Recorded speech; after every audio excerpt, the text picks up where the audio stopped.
Assalamualaikum warahmatullahi wabarakatuh. Selamat pagi anak-anak. Hari ini merupakan hari pertama kita belajar bahasa Indonesia di semester genap.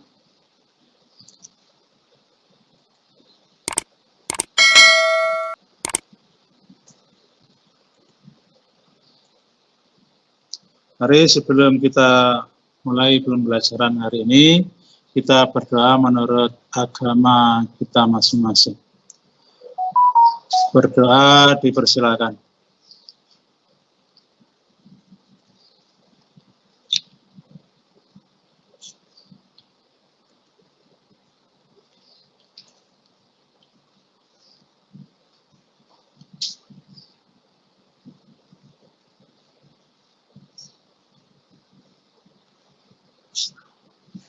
Selesai?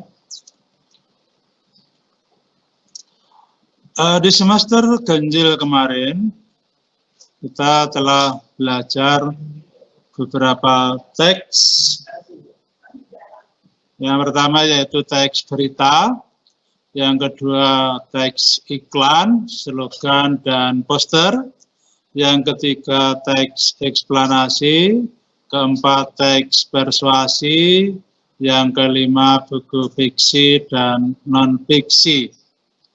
Nah, dari beberapa teks ini, ada beberapa anak di kelas 8A dan 8B yang ternyata tugas menulisnya tidak terkumpulkan sama sekali. Ada beberapa anak itu. Karena itu kalau memang ingin mendapatkan nilai, silakan dikerjakan tugas menulisnya, dicari di Google Classroom, tidak saya tutup itu, dan tidak saya batasi waktunya. Jadi tolong segera, saya tunggu sampai tanggal 10 Januari, karena tanggal 12 nilai ini sudah akan diunggah di Dapodik. Sekali lagi, kalau kalian peduli dengan nilai-nilai kalian yang ada di rapot, silakan, terutama yang belum.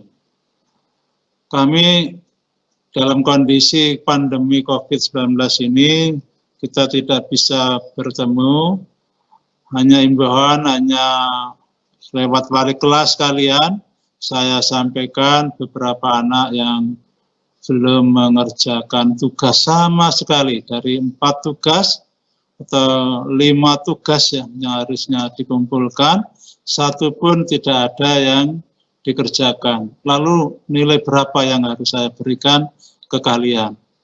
Diberi nilai 1 tapi tanggapannya kok tidak ada. Ini tolong ya, jadi saya lagi kalian peduli dengan nasib kalian sendiri. Kalau kalian sendiri tidak peduli, lalu siapa lagi? Ini tolong sekali lagi diperhatikan. Kemudian ke depannya, sama seperti matematika tadi, kami sebagai guru kalian sangat prihatin dengan semangat belajar kalian yang tidak meningkat ini, belum bergairah untuk belajar. Kita ini dalam keadaan kondisi pandemi, tolong cara belajarnya juga harus menyesuaikan, tanpa disuruh-suruh, harusnya tugas itu diselesaikan. Kalau tidak paham, ya tanya ke gurunya. Baik, pelajaran berikutnya yang akan kita pelajari di semester ganjil ini yaitu teks eksposisi. Kompetensi dasarnya yaitu menelaah isi dan struktur teks eksposisi berupa artikel ilmiah populer dari koran atau majalah yang diperdengarkan atau dibaca. Tujuan pembelajarannya, setelah membaca teks eksposisi, siswa dapat menentukan struktur teks eksposisi. Yang kedua, dapat menentukan kaidah kebahasaan teks eksposisi. Jadi struktur dan kaidah kebahasaan teks eksposisi.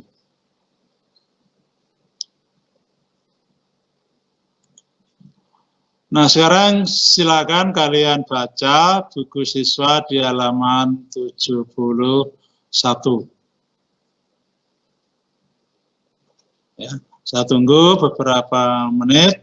Silakan kalian baca buku tersebut di halaman 71.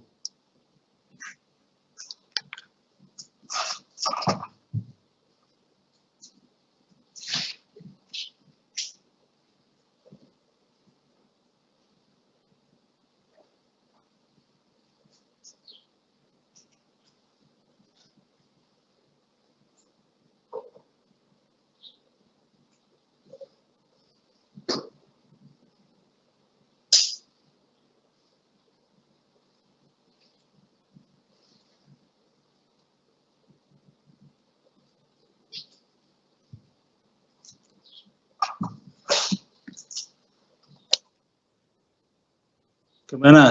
Sudah diambil bukunya?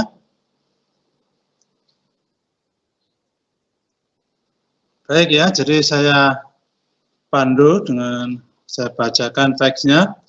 Manajemen pengelolaan sampah. Sampah dipandang sebagai barang yang tidak berguna, bisa dijadikan sumber pendapatan apabila dikelola dengan baik. Sampah merupakan sumber daya yang dapat diolah menjadi barang bernilai ekonomi. Apa yang telah dilakukan warga Ciputat, Tangerang bisa dijadikan contoh. Warga setempat berhasil mengolah sampah dengan peralatan yang disediakan pihak swasta melalui perjanjian dengan pemerintah daerah. Contoh lain yaitu kegiatan yang dilakukan warga Kaliabang, Kota Bekasi. Warga serta pengurus RW setempat melakukan pengolahan sampah lingkungan. Sampah dapur atau sampah rumah tangga diubah menjadi kompos dan pupuk cair. Sampah yang diolah adalah sampah basah langsung oleh warga. Langkah yang dilakukan dengan sosialisasi kepada warga agar memisahkan sampah basah dan kering. Hasil kompos yang diperoleh bisa mencukupi kebutuhan warga dan lingkungan sekitarnya. Di samping itu, hasil kompos dijual ke instansi pemerintah dan swasta di lingkungan setempat. Produksi kompos dari sampah lingkungan bisa memberi kegiatan bagi warga dan pemasukan yang positif.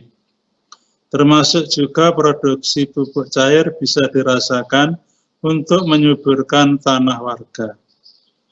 Berdasarkan contoh-contoh tersebut, pengolahan sampah memang tidak lepas dari keterlibatan warga masyarakat.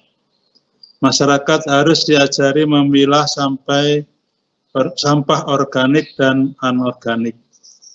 Peranan pemerintah diperlukan di dalam masalah sosialisasi dan pembudayaannya. Bagaimanapun masih banyak warga yang belum tahu cara mengumpulkan dan mengolah sampah yang mereka hasilkan. Dalam mengolah sampah diperlukan suatu teknologi. Biaya penyediaan teknologi pengolahan sampah tersebut tidak sebanding dengan keharusan pemerintah untuk menyiapkan dana ratusan miliar tiap tahunnya untuk perbaikan jalan gara-gara sampah. Apabila pemerintah berhasil menggandeng pihak swasta di dalam penyediaan teknologi pengolahan sampah, biaya dapat lebih ditekan. Peran swasta juga dapat dilibatkan di dalam penyaluran dan pembelian produk-produknya. Usaha tersebut tentunya akan lebih ringan. Nah, ini 4 paragraf teks eksposisi sudah saya bacakan. Kalian juga tentunya harapan Bapak kalian sudah buka bukunya, dilihat di halaman 71 buku siswa kalian.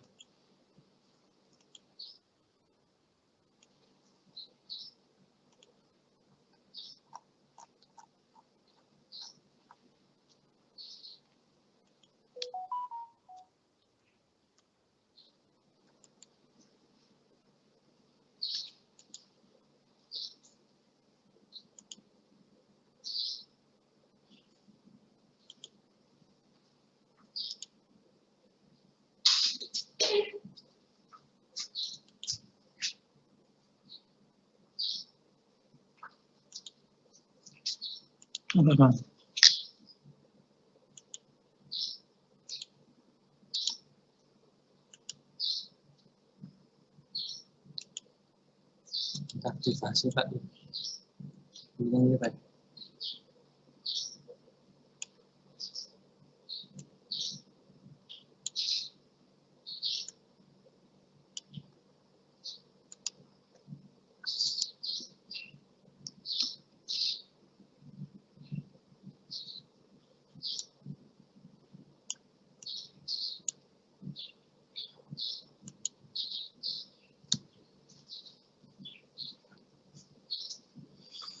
Jadi pengertian teks eksposisi itu teks yang bertujuan memaparkan, menjelaskan, menyampaikan informasi, mengajarkan, dan menerangkan suatu masalah yang perlu mendapatkan perhatian karena berkaitan dengan hal yang penting. Teks-teks jenis seperti ini biasa kita jumpai di surat-surat kabar, di majalah. Misalnya kondisi COVID seperti ini, kalian mau menjelaskan tentang pentingnya vaksinasi COVID-19. Itu bisa kalian tulis dalam bentuk teks eksposisi.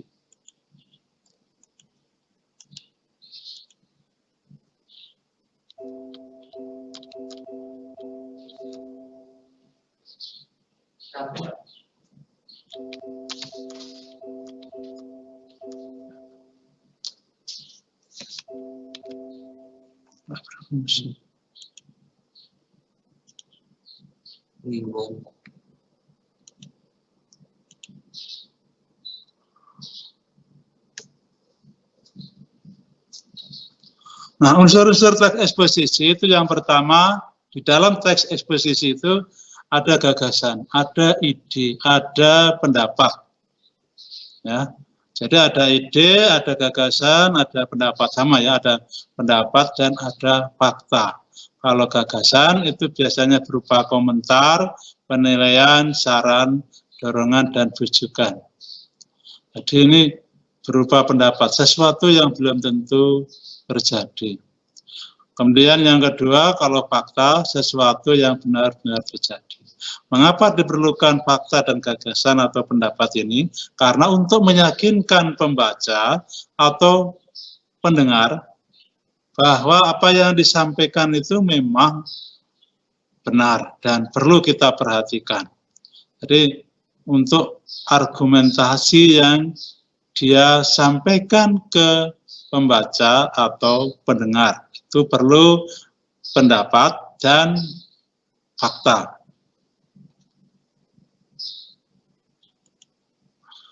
Nah, struktur teks eksposisi itu hanya ada 3.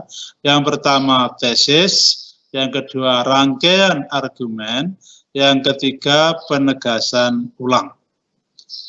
Tesis itu berupa pengenalan isu, masalah, ataupun pandangan penulis secara umum tentang topik yang akan dibahasnya. Nah, ini biasanya dalam satu paragraf biasanya diletakkan di awal paragraf, di paragraf pertama. Jadi kalau di teks eksposisi paragraf pertama itu bisa dipastikan berupa tesis. Biasanya menggunakan kata-kata dapat, perlu, penting. Misalnya, vaksinasi sangat penting untuk mencegah COVID-19. Jadi penting atau perlu, atau kita bisa menggunakan kata dapat. Nah, yang kedua, rangkaian argumen itu berupa sejumlah pendapat atau argumen penulis sebagai penjelasan atau tesis yang dikemukakan sebelumnya. Pada bagian ini dikemukakan pula sejumlah fakta yang memperkuat argumen-argumen penulis. Jadi ini alasan-alasan yang dikemukakan penulis kepada pembaca atau pendengarnya. Nah, karena itu biasanya di rangkaian argumen ini banyak menggunakan konjungsi argumentasi atau konjungsi kausalitas. karena sebab, oleh karena itu, dengan demikian, atau bisa juga menggunakan konjungsi kronologis atau pertentangan dan perbandingan. Yang ketiga itu penegasan ulang. Bagian ini merupakan simpulan, menegaskan kembali apa yang telah disampaikan di bagian tesis dan di bagian rangkaian argumen. Jadi ini penutup. Pembukanya berupa tesis, isinya berupa rangkaian argumen, dan penutupnya berupa penegasan ulang. 3 bagian ini. Jadi nanti ketika kalian menulis teks eksposisi, minimal harus ada 3 paragraf. Paragraf tesis, paragraf rangkaian argumen, paragraf penegasan ulang. Ingat ya, sekali lagi, di paragraf tesis itu biasanya menggunakan kata dapat, perlu, penting.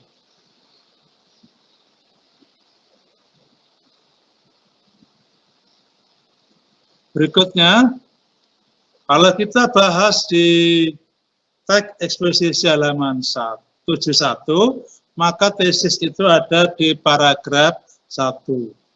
Sampah dipandang sebagai barang yang tidak berguna, bisa dijadikan sumber pendapatan apabila dikelola dengan baik. Sampah merupakan sumber daya yang dapat diolah. Nah, kata dapat muncul di paragraf pertama.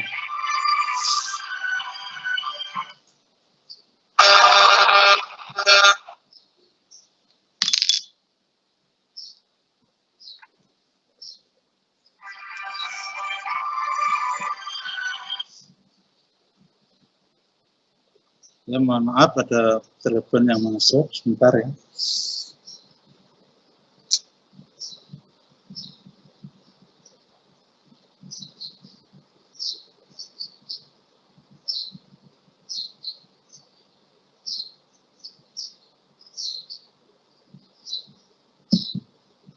Baik, kita lanjutkan. Kemudian rangkaian argumennya ada di paragraf 2 dan 3. Rangkaian argumennya ada di paragraf 2 dan 3. Yang ketiga, penegasan ulangnya ada di paragraf 4. Jadi 4 paragraf ini strukturnya diawali dengan tesis, paragraf 2-3-nya rangkaian argumen, alasan-alasan mengapa bahwa sampah itu dapat diolah menjadi barang yang bernilai ekonomi. Nah, diterangkan, dijelaskan di paragraf kedua dan ketiga. Kemudian di paragraf keempat itu ditegaskan ulang. Dalam mengolah sampah diperlukan suatu teknologi. Biaya penyediaan teknologi pengolahan sampah tersebut tidak sebanding dengan keharusan pemerintah untuk menyiapkan dana ratusan miliar tiap tahunnya untuk perbaikan jalan gara-gara sampah. Nah, dan seterusnya, ini menegaskan bahwa kalau kita masyarakat itu bisa mengolah sampah dibandingkan harus menyediakan teknologi yang lebih mahal. Mudah-mudahan ini bisa dipahami ya. Jadi selagi tesis itu menggunakan kata-kata dapat, perlu, penting ya. Kemudian rangkaian argumen kamu sampaikan alasan-alasannya, argumen-argumennya yang mendasari apa yang kamu sampaikan di tesis. Kemudian kalian tegaskan ulang di paragraf berikutnya, di paragraf terakhir. Nah, kaidah kebahasannya ada 5. Yang pertama menggunakan kata atau istilah teknis. Ya, menggunakan kata atau istilah teknis. Contohnya sampah organik dan anorganik, kemudian kompos dan lain-lain. Lihat di halaman 71 kembali, di sana ada istilah-istilah teknis yang berkaitan dengan pengolahan sampah. Jadi Ini istilah-istilah yang berkaitan dengan pengolahan sampah yang dipaparkan dalam teks eksposisi di halaman 71. Yang kedua, menggunakan kata hubung atau konjungsi. Setiap tulisan, setiap teks pasti menggunakan kata hubung. Tapi setiap teks itu ada kecenderungan tersendiri dalam menggunakan kata hubung atau konjungsi. Biasanya kata hubung yang digunakan dalam teks eksposisi itu kata hubung kausalitas atau argumentasi, kemudian kronologis atau keterangan waktu, kemudian konjungsi perbandingan atau pertentangan. Nah, ada 3 konjungsi ini yang biasanya digunakan dalam teks eksposisi. Apakah ketiga-tiganya digunakan dalam sebuah teks eksposisi? Tidak harus. Mungkin salah satunya, atau bisa juga 3-tiganya digunakan. Kata hubung konjungsi kausalitas, kata hubung atau konjungsi kausalitas, atau argumentasi, itu contohnya jika, sebab, karena, dengan demikian, akibatnya, oleh karena itu. Setelah kita baca dalam teks manajemen pengelolaan sampah, teks eksposisi yang ada di halaman 71, penulis kelihatannya tidak menggunakan konjungsi argumentasi. Yang berikutnya, kalau yang kedua, menggunakan kata hubung kronologis atau keterangan waktu. Sebelum itu, kemudian pada akhirnya yang menunjukkan urutan waktu ya, kronologis. Di teks kelihatannya juga tidak ada. Bagaimana dengan kata hubung perbandingan atau pertentangan? Itu bisa menggunakan kata sebaliknya, berbeda halnya, namun. Contohnya ternyata ada dalam teks tersebut, biaya penyediaan teknologi pengolahan sampah tersebut tidak sebanding dengan keharusan pemerintah untuk menyiapkan dana ratusan miliar tiap tahunnya untuk perbaikan jalan gara-gara sampah. Jadi kalau mengapa ini ya, harus untuk menyiapkan dana ratusan miliar tiap tahunnya untuk perbaikan jalan. Kalau truk-truk yang ngangkut sampah itu kan merusak jalan, dan harus diperbaiki. Nah, ternyata kalau masyarakat bisa mengolah sampah tersebut,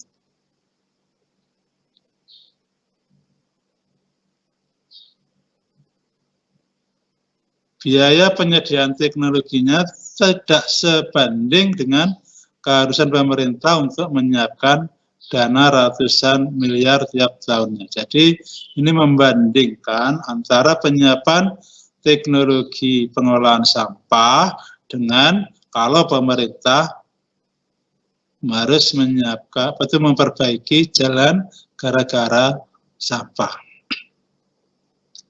Jadi penulis menggunakan konjungsi perbandingan, ya, membandingkan. Kemudian kaidah kebahasaan teks eksposisi yang ketiga itu menggunakan kata kerja mental. Nah, kata kerja mental itu kata kerja yang melibatkan perasaan, pikiran, dan panca indera. Kalau perasaan misalnya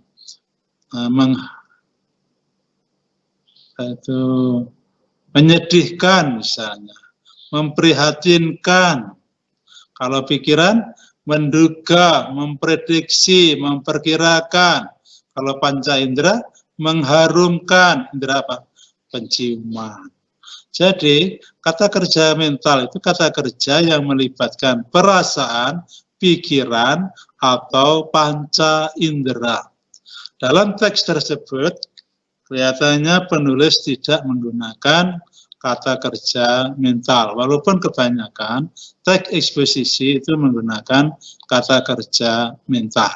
Jadi nanti ketika kalian diberi tugas untuk menganalisis kebahasaannya, menyebutkan ciri kebahasaan teks eksposisi dan buktinya dalam teks eksposisi tersebut.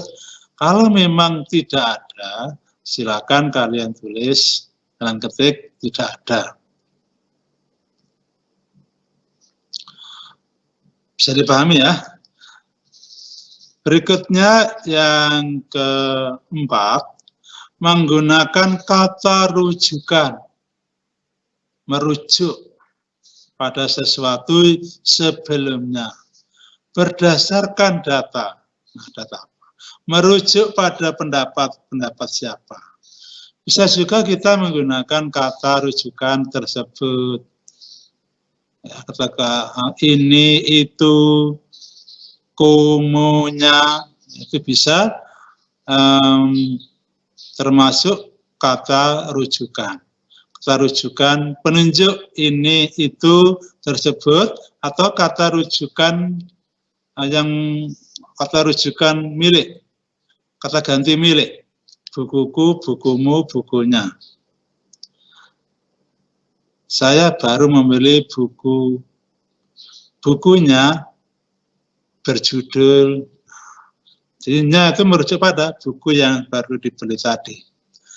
Jadi saya lagi, kata rujukan itu bisa menggunakan kata-kata berdasarkan data, merujuk pada pendapat siapa, kemudian juga bisa menggunakan kata penunjuk, kata ganti penunjuk, ini, itu, tersebut. Nah,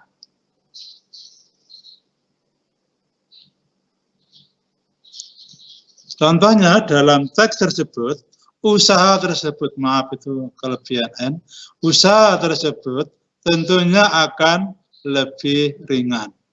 Usaha tersebut tentunya akan lebih ringan. Usaha tersebut tentunya akan lebih ringan.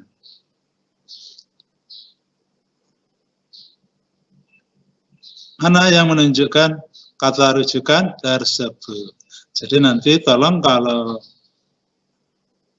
mengerjakan tugas, mana yang kata rujukan dicetak tebal atau digaris bawahi, atau mungkin diberi tanda kurung, sehingga saya bisa mengetahui apa yang kamu maksudkan. Kalau misalnya tidak ada, diketik tidak ada. Berikutnya, menggunakan kata persuasif, kata-kata yang membujuk. Misalnya, hendaklah, sebaiknya, diharapkan, perlu, harus. Nah, ini kata-kata persuasif. Hendaklah, sebaiknya, diharapkan, perlu, harus. Masyarakat harus diajari memilah sampah organik dan anorganik. Nah, harus. Nah, jadi ini kata persuasif. Selain 5 ini, tapi yang pokok 5 ini, teks persuasif, teks eksposisi itu menggunakan kata-kata denotasi. Kata-kata denotasi itu kata-kata yang makna sebenarnya. Maknanya memang yaitu, kalau lawannya atau antonimnya konotasi, makna yang tidak sebenarnya. Misalnya, saya membeli bunga, ya memang bunga, tapi kalau ada kalimat bunga kelas itu banyak digodai anak laki-laki. Berarti apa? Gadis tercantik di kelas. Nah, beda kan? Ya. Jadi teks eksposisi itu banyak menggunakan kata denotasi. Itu selain yang 5 ini. Yang 5 ini. Jadi ada 5 ciri kebahasaan teks eksposisi, walaupun saya lagi ada tambahan satu tadi, tapi tidak saya masukkan dalam penjelasan ini. Tapi yang penting kalian bisa pahami 5 ini saja, yaitu menggunakan kata atau istilah teknis, menggunakan konjungsi, bisa salah satu atau tiga-tiganya, kausalitas, kronologis, perbandingan atau pertentangan, menggunakan kata kerja mental, menggunakan kata rujukan, menggunakan kata persuasif.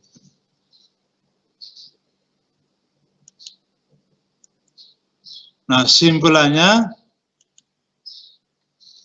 bahwa struktur teks eksposisi itu terdiri dari tesis, yang kedua rangkaian argumen, yang ketiga penegasan ulang.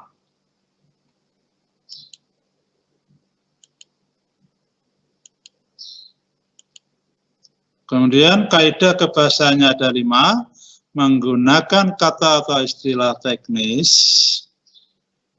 menggunakan kata hubung atau konjungsi, kausalitas, kronologis, perbandingan atau pertentangan. 3, bisa salah satunya, bisa 2, bisa 3. Yang ketiga, menggunakan kata kerja mental. Kata kerja mental itu kata kerja yang berkaitan dengan perasaan, pikiran, atau panca indera. Yang keempat, menggunakan kata rujukan. Berdasarkan data, merujuk pada pendapat, menggunakan kata tersebut, ini, itu, kumunya. Nah, silakan nanti dicari dalam sebuah teks, tugasnya nanti di Google Classroom atau lewat WA gurunya. Yang berikutnya, menggunakan kata persuasif, membujuk, hendaklah, sebaiknya, diharapkan, perlu, harus.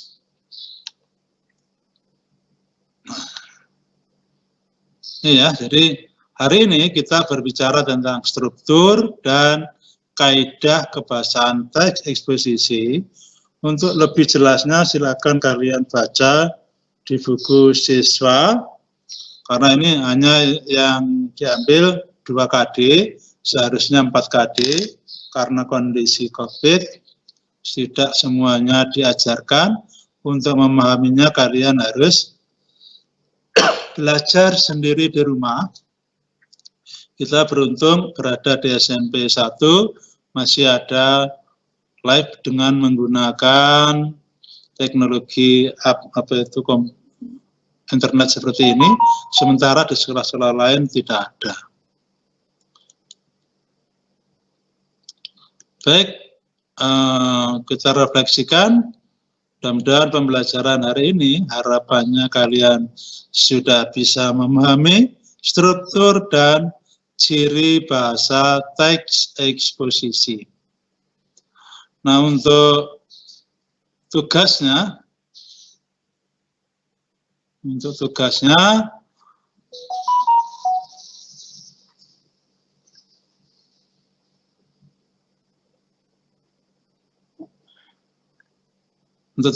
kalian nanti lihat di Google Classroom, belum saya unggah, mungkin sore atau pagi nanti.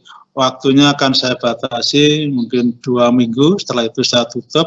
Nanti setelah saya periksa, saya buka lagi memberi kesempatan yang ingin mengerjakan kembali. Tapi tolong semangat belajarnya lebih ditingkatkan dibandingkan di semester ganjil kemarin.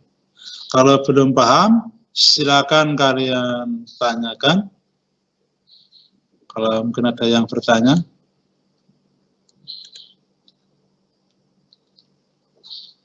Ada, Pak.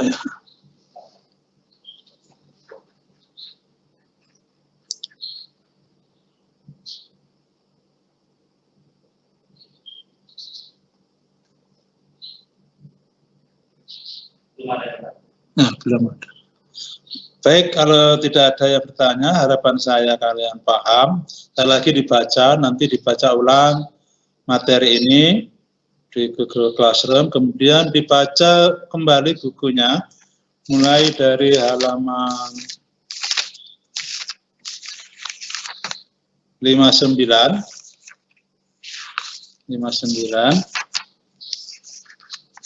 sampai dengan halaman 81. Jadi jangan kendor semangatnya, sekali lagi kita harus menyesuaikan dengan kondisi COVID-19 ini. Terima kasih atas perhatiannya. Wassalamualaikum warahmatullahi wabarakatuh. Selamat pagi.